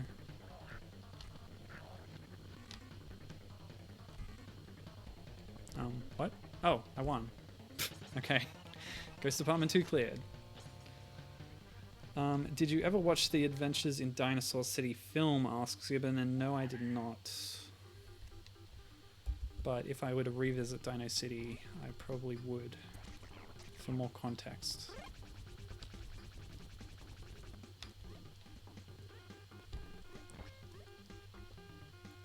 Tree top.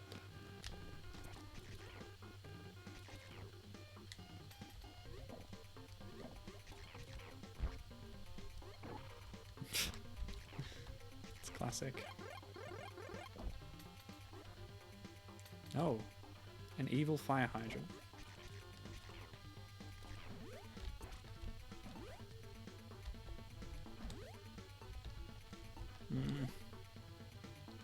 Oh, I see. And these roofs have a kind of Yoshi's Island style slippy downy mechanic to them. Oh, you know what this music reminds me of is Bubsy, actually. Bubsy 1. Maybe just the sound font, but yeah. That's good memories. This game's given me all sorts of good feelings. Alright, we've got a new thing. A one-use loudspeaker. Probably a screen clearing effect. Pop star. Okay. Oh good, an automatic hair upgrade. That's nice. Which tells me that something's gonna happen. Hello, I haven't seen you for a long time. Let's have some fun together. Let's bet on shooting basketballs. If you win, I'll give you a big prize. If I win, I get your food. The rules are simple. If you make 10 shots within the time limit, you win. If not, I win. Are you ready? I guess so. What's the time limit though? You didn't say that.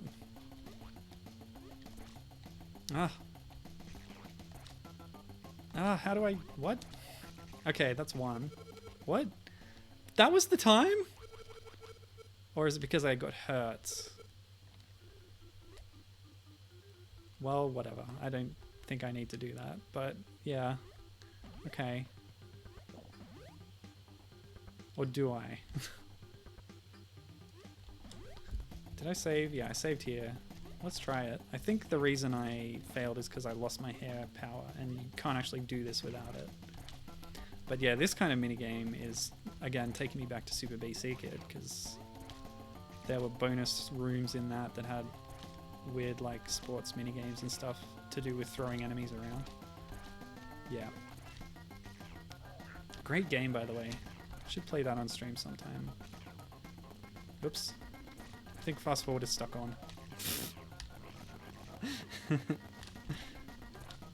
Oops. Oh,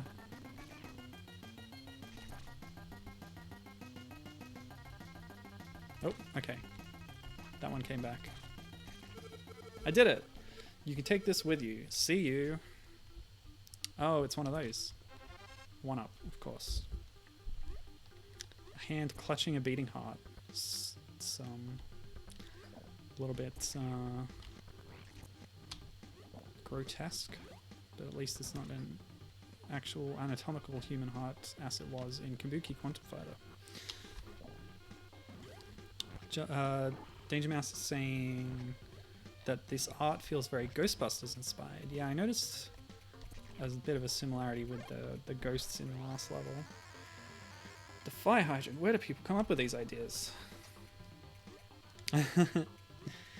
And saying that the jumping style with the arms is Bubsy style too. So the animation of the character. It fits because, okay, here's a new thing. We put a flower on our head and a butterfly flew up and now we have a cool whipping ponytail. That's nice. So this is the closest thing, I guess, in this game to a Shantae Kabuki Quantum Fighter style attack. I like it. But yeah, as I was saying, Bubsy was, of course, intended to be a Sonic-style character.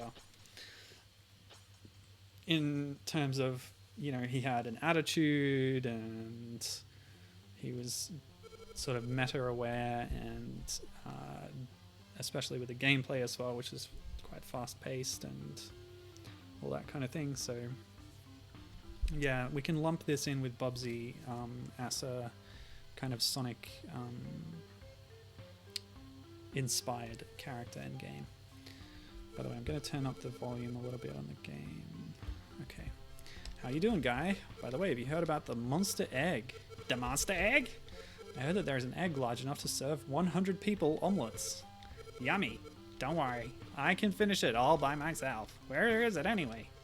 It's on the top of the Metro Tower. Are you going there right now? So there's the justification for the next level. Great. There's a big egg. Okay, I'm gonna go eat it. The end. Ah, cool. Swinging. Got some Bionic Commando style.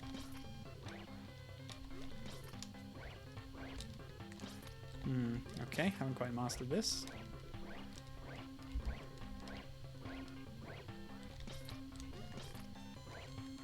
Whoa, okay. So you gotta time it right off the first swing to get enough momentum. Oh well, I don't need that, I'm sure. Okay, so this is very El Viento, which I compared it to earlier. The final stage in that is climbing a very large tower, using lifts and stuff. So that's a good touchstone, even if it's a very different kind of game. It's not that different, I guess. Action platformers. The only big difference is the tone and the style, which is a bit more serious and anime inspired rather than goofy cartoonish style like this one. But yeah, I do like how many good memories this game is sort of bringing together with DinoCity, Bubsy, and El Viento. All things I really enjoyed. And there's our Donkey Kong throwing barrels at us, isn't it? I want those fruit. Up! Curses. Ugh, it's just too difficult. I wish the rewind worked a little better. Is the SNES that hard to emulate? I guess it is. I remember I mentioned earlier that I was doing the Donkey Kong Country 2 stream ages ago. I had big problems in that with getting the game to run smoothly when I was running it in SNES 9X. There was just a lot of like input lag and stuff that made it really difficult. Completely threw off my muscle memory and I died so many times. I tried to alleviate it by stopping video share with Gibbon in the idea that that would free up some of my computer resources. It didn't actually help that much, unfortunately.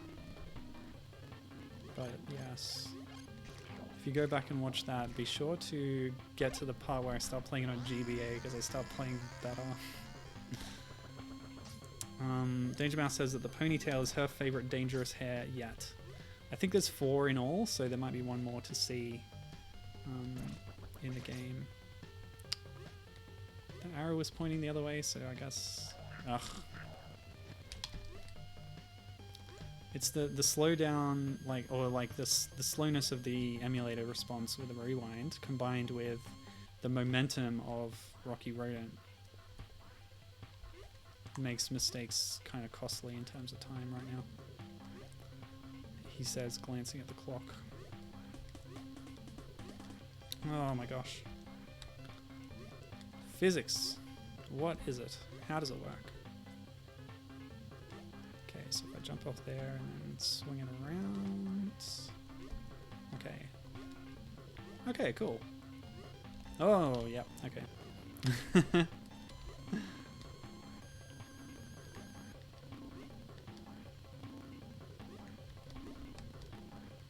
Yeah, I don't know what rules of physics that is applying, but... Okay, more swinging time. Good stuff. Okay, should I tell you a little bit about the creators of this game? Electricity... so Irem, like I said, I don't think they're around anymore, or at least all of the names that I looked up in the credits here had moved on to other companies later in their careers. For example, the co-director of this game later directed many of the Mario and Sonic Olympic games for Sega, as well as a bunch of other Sega stuff as well. And the other co-director, who is also the story writer and credit for Are Rodent Created By, so the creator of the character,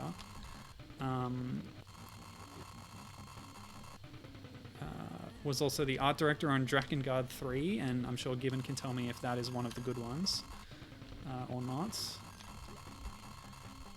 As well as the minigame designer on Mario Party 1, so if you ever got grievously injured on your hands from swinging the control stick around on like the tug of war game on Mario Party 1, then you can blame this guy. Oh, I didn't say the names actually. The first co-director who went on to Sega was Eigo Kasahara, and the other one who did the story and the character as well as co-direction was Masanori Shiku, who also destroyed many children's hands through certain minigames. It was such a problem, actually. I think in North America they offered to send out special gloves to people if they wrote in and said that Mario Party had injured them. And they would send you a protective glove to wear specifically when playing the game so that it wouldn't happen again. Yeah, it was kind of an unintended thing, actually, because the way those minigames worked, you're supposed to, you know, use your thumb normally on the joystick to spin it around, and the fastest person to spin it would get would be the winner of the minigame. But it was sort of an unintended way of spinning it faster, which was to place your palm directly on top of the joystick and then move it in rapid circles. That's a cute little setup, by the way. Hooks on balloons to carry you up to a higher area. Yeah, and by doing that, you could spin the control stick much faster than you ordinarily would if you were just doing it with your thumb, like a dummy. Of course, the unintended side effect of that was that you would be badly hurt, because the rubbing of the stick on the palm, the skin of your palm, which was not intended to take that kind of punishment, could just rub it raw. So, well, that's tough.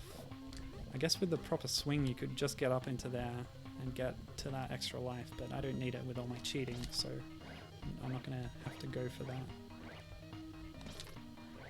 It's interesting, though, that some of these chimneys are at such a height that you can't go up and grab the balloon from a standing position, so you have to swing from an earlier balloon.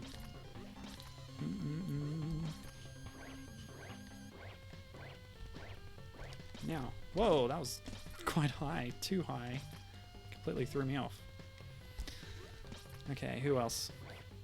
So we like the cartoony style of this game. The art director for this was Takashi Doi. Also the 3D character designer on Shenmue. And some of the other people who worked on this were instrumental in Shenmue as well. Okay, there we go. Given commenting on Drakengard, whether 3 is a good one depends on what you're looking for in a Drakengard. 3 is different than the first 2, but also improves on a lot of stuff while doing other things worse. So it seems like it's a bit of a mixed bag. Alright, so we got to the top of the tower and found that giant egg. I don't know if this would feed 100 people. It doesn't look that big, but Rocky seems impressed. What a huge egg. Oh no, I dropped it. I've got to catch it before it smashes to the ground. What is this game? Wasn't I supposed to be rescuing someone from the Mafia? We're now racing against time to grab that egg. Ah. Where'd it go? Where'd it go? Ah. Oh. Oh, gosh. So where do I come back if I die, actually?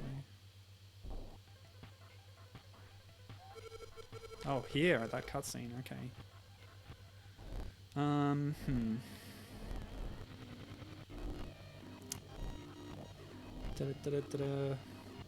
Yeah, it seemed like a relatively small team working on this game, where a lot of people were pulling double duty on different roles, but yeah. Quite a talent, I think. I should have checked if there was any actual development overlap between this and DinoCity. I didn't realize that would be so similar in feel, if not in gameplay. DinoCity's a bit more deliberate. Alright, boomerang time. And this is cool, by the way. This is just cool. Okay. Jamming into the wall and then bouncing off it. Kind of like the, which Mega Man had the super arrow? I don't know. Whenever you can make a platform appear in a platformer. It's fun. Like Squitter in Donkey Kong Country 2 and 3. Alright. Oops. So that's not the answer. Okay. Hey, I see what you're doing. And my attack passed right through. This guy's throwing bottles at me. Nasty. Ah, whatever. Okay. Oh, what a setup. All right, hold on a second here. Buzz off. Oh, he throws them backwards. How cruel. Oh my gosh, this is tough. Very tough. How many levels does this game have? Oh. I'm gonna look up how long this game is, because we're almost up to end of time. The end of time! And all of the universe will come to a close. Rocky Rodent.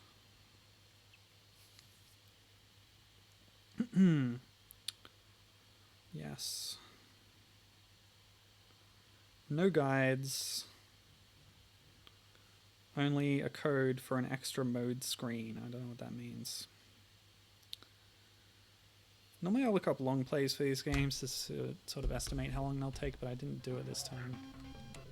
Guess it's been too long since I played retro games. I play them still, don't I? Come on. Okay. Can I please bop you? No, I guess I just have to keep avoiding the bottles while I wait here. Okay, that works. No, what? Oh, can I...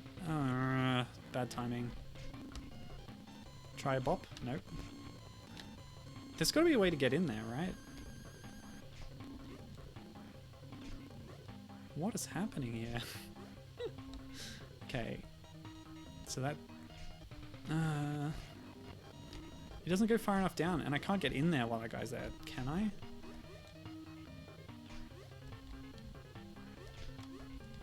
I can bop on the... Oh, okay. Oh, there we go, finally. So that'll give me space to get down. Okay. Woo! I don't know. This is rough.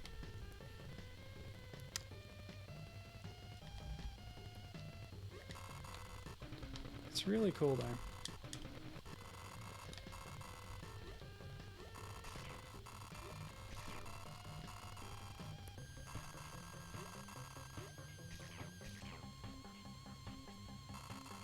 Oh.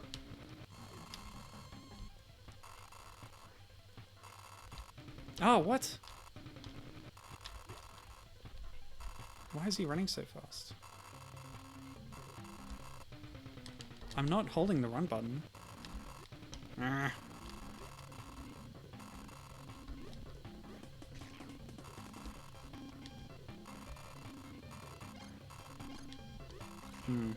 Okay. Alright, talking. Who wants to talk? Tell me something. Danger Mouse says, for the first time ever, the Twitch screens on my TV and phone are aligned. A rare occurrence indeed.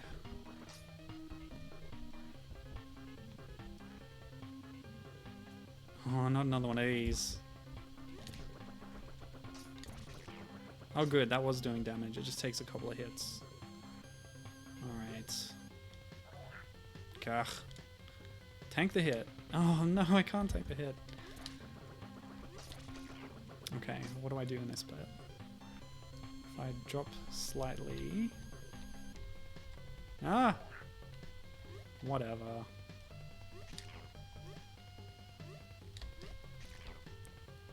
See, I knew there'd be another one soon enough.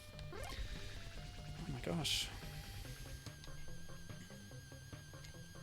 Okay, another one of these. This is fun. Very simplistic, but just running back and forth. It's fun.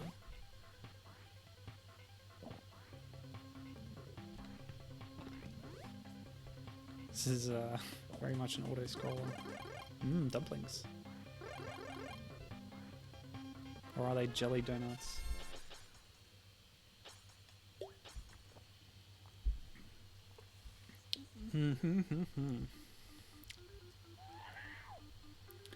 Okay, the egg landed in a cardboard box. Someone catch me! Oh, okay. Okay, so my new hairstyle is egg on head. And the B button does nothing. Or Y button, I should say. Oh. So much for the egg. Yeah, I can't just lose it like that. I went through an entire couple of levels getting that egg. Nah. Alright.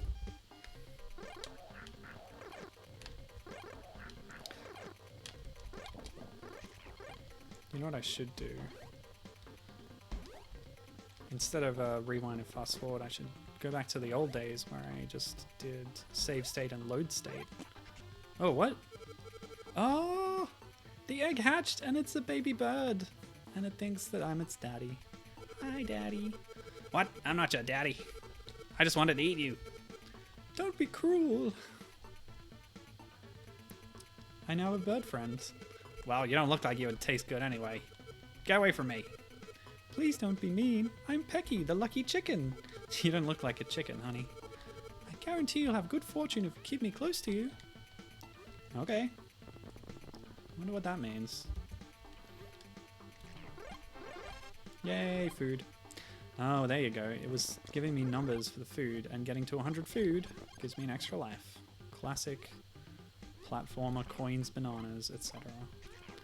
Oh, ooh, that is good fortune. So apparently Pecky the Lucky Chicken will attack my enemies.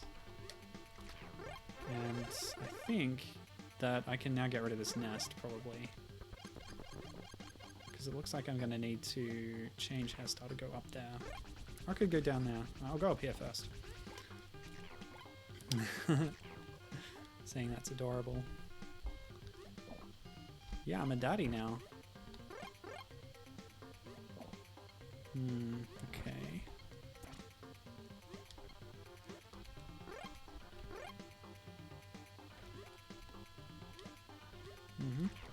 Oh. What? We're getting all sorts of weird gimmicks now.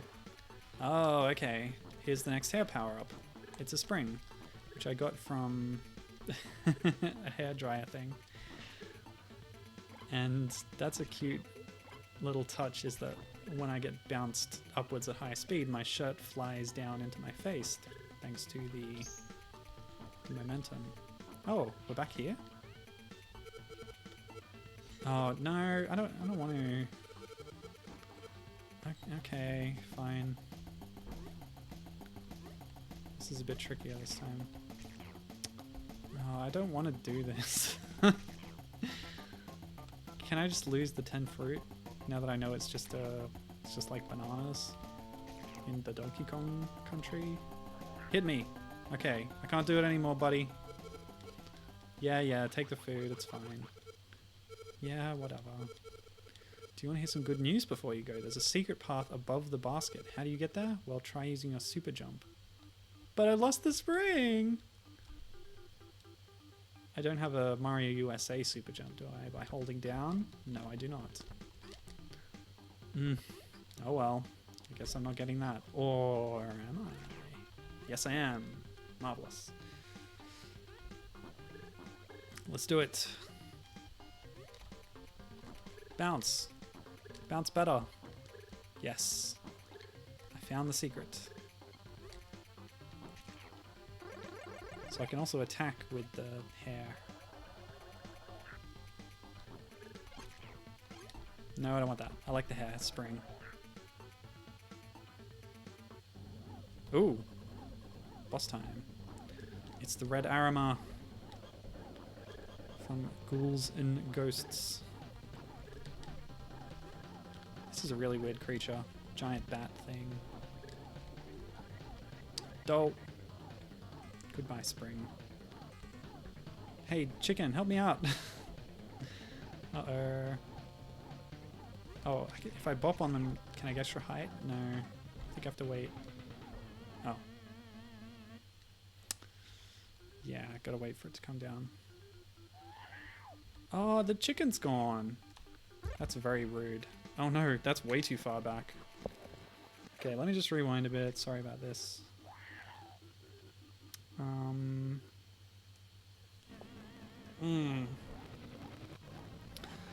Oh man, time is slipping away. much like DinoCity, we might have to cut this one short, unfortunately.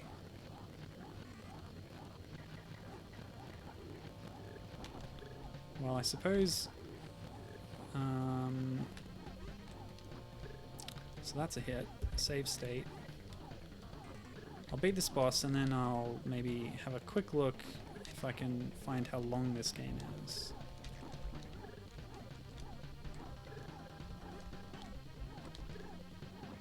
No, I keep trying to do an air attack, but pressing the action button in the air inverts you and makes you bounce like that, because that's the function of the spring hair. Apparently it has a generous hitbox though. Because that counted as a hit. That's good.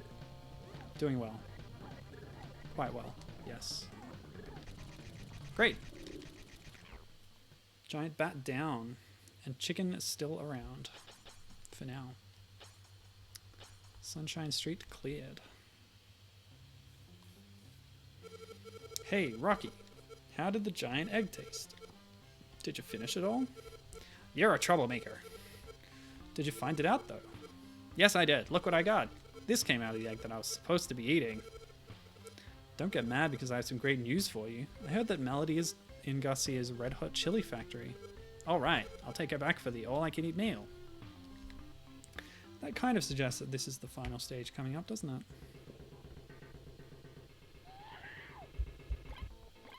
Yay, chicken. Okay, do a quick check online.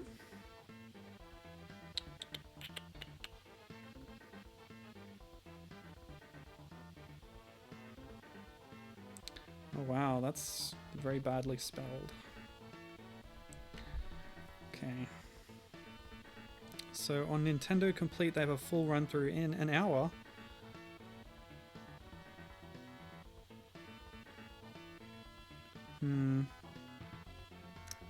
Judging by a quick check of the video here, I'm not even halfway through the game. So yeah, I might call it there.